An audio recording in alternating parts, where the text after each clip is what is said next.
नमस्कार दोस्तों, स्वागत है आपका डियर एस्पिरेंट ऑफिशियल चैनल में। और आज हम लोग पॉलिटी की क्लास 6 देखेंगे, जिसमें हम पढ़ने वाले थे प्रथम विश्व युद्ध 1914 से 1918।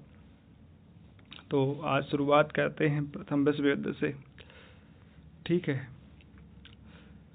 अगस्त घोषणा, ये प्रथम विश्व युद्ध के समय अगस्त घोषणा 1917 को मॉन्टेग्यू ने घोषणा की, जिसमें भारत में एक उत्तरदायी सरकार की स्थापना होगी। जिसमें कहा गया कि भारत में एक उत्तरदायी सरकार की स्थापना होगी। 20 अगस्त 1917 को मॉन्टेग्यू ने घोषणा की और इसमें कहा गया भारत में एक उत्तरदायी सरकार की स्थापना होगी। ठीक। अब पढ़ते हैं औपनिवेश। औपनिवेश क्या है देखते हैं। जब कोई देश अन्य देश को अपने अधीन कर ले, जब कोई देश अन्य देश को अपने अधीन कर ले, जैसे रक्षा, विदेश, संचार, आंतरिक प्रशासन के द्वारा। किसके द्वारा? रक्षा, विदेश, संचार, आंतरिक प्रशासन के द्वारा। ये क्या कहलाता है? औपनिवेश। संरक्षित राज्य, वह राज्य जब कोई विदेश राज्य उसके द्वारा रक्षा तथा विदेश मामले पर नियंत्रण करे तथा आंतरिक मामले वह स्वयं संभाले, वह क्या है? संरक्षित राज्य। ठीक। अधिराज्य, देश के सभी मामले पर नियंत्रण स्वयं देश करे तथा दूसरे देश का राज्य का राजा यहाँ का भी राजा हो, यह अधिराज्य है। ठीक। संप्रभु, संप्रभु का अर्थ है पूर्ण स्वतंत्रता। और 26 जनवरी 1950 को भारत पूर्ण स्वतंत्र हुआ था। ठीक। उससे पहले भारत क्या था? एक अधिराज्य था। भारत शासन अधिनियम 1919 हुआ था। भारत शासन अधिनियम 1919 यह लागू हुआ था 1921 में। मॉन्टेग्यू चेम्सफोर्ड सुधार, इसे क्या कहे? मॉन्टेग्यू चेम्सफोर्ड सुधार। इसके तहत केंद्र में द्विसदनात्मक व्यवस्था लागू हुई। जिसमें एक था उच्च सदन, एक था निम्न सदन। उच्च सदन में राज्य परिषद 60 सदस्य। उच्च सदन में राज्य परिषद, उच्च सदन को क्या कहेगा? राज्य परिषद, जिसमें 60 सदस्य थे। जो 60 सदस्य में 26 मनोनीत सदस्य थे और 34 निर्वाचित थे। इसका कार्यकाल 5 वर्ष था। और एक निम्न सदन, जिसे केंद्रीय विधान सभा कहा गया, इसमें 145 सदस्य थे, 41 सदस्य मनोनीत थे, 104 सदस्य निर्वाचित थे। इसका कार्यकाल 3 वर्ष का था। उसके बाद 8 प्रांतों में द्वैध शासन लागू हुआ। 8 प्रांतों में द्वैध शासन लागू हुआ और द्वैध शासन के जनक लियोनस कार्टियस थे। कौन थे? लियोनस कार्टियस। 8 प्रांतों में द्वैध शासन लागू हुआ, जिसमें से कुछ प्रमुख प्रांत इस प्रकार थे: असम, बंगाल, बिहार, उड़ीसा, मध्य प्रांत, संयुक्त प्रांत। ठीक। और उसके बाद प्रांतों में द्वैध शासन के विषय।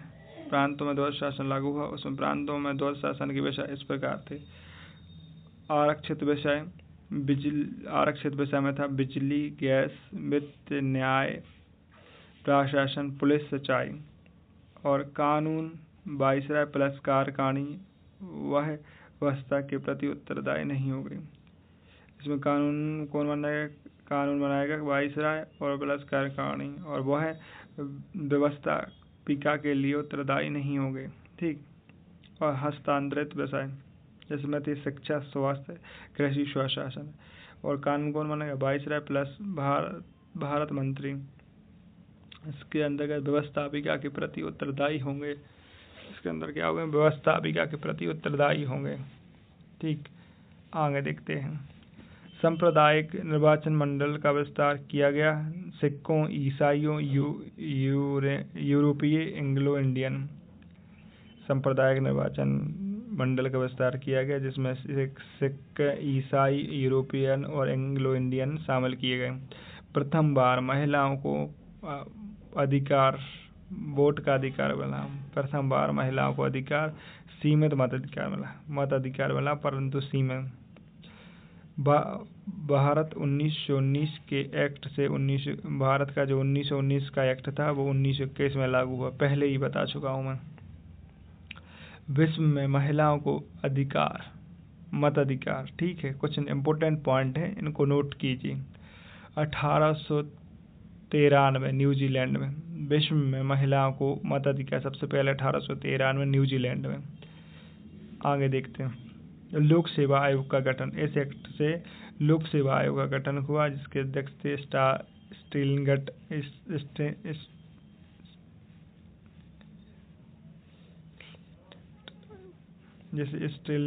आयोग 1917। ली आयोग की रिपोर्ट 1924 में आई, जिसमें कहा गया कि 40% भारतीय और 40% ब्रिटिश, 10% प्रांतों से पदोन्नति हो गई। इसके तहत उच्च सरकारी पद 25% भारतीय होने चाहिए। और लोक सेवा आयोग, ध्यान से पढ़ना, इसको देख लेना। 1 अक्टूबर 1926 को पीएससी का गठन हुआ। इसके पहले अध्यक्ष रॉय सावरकर थे। 1 अक्टूबर 1926 को पीएससी का गठन, इसके पहले अध्यक्ष रॉय सावरकर थे। भारत के पहले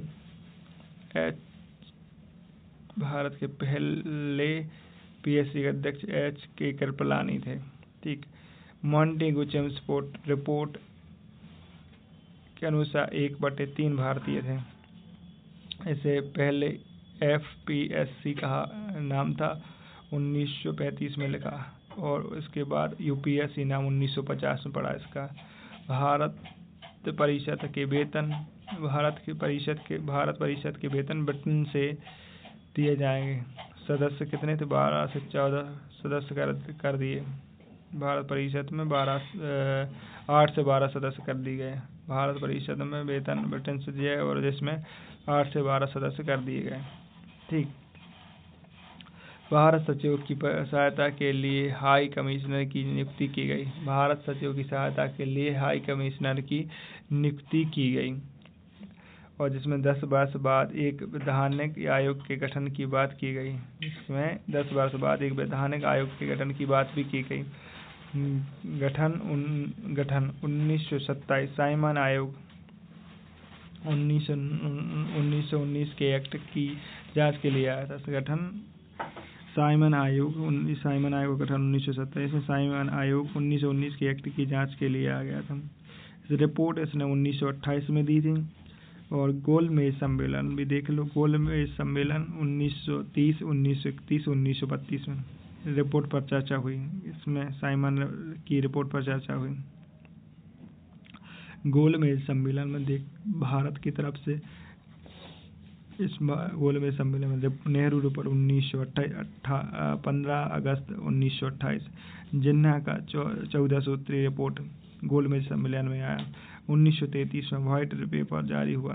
1933 में व्हाइट पेपर जारी हुआ। ये इम्पोर्टेंट पॉइंट है, इनको याद रखना।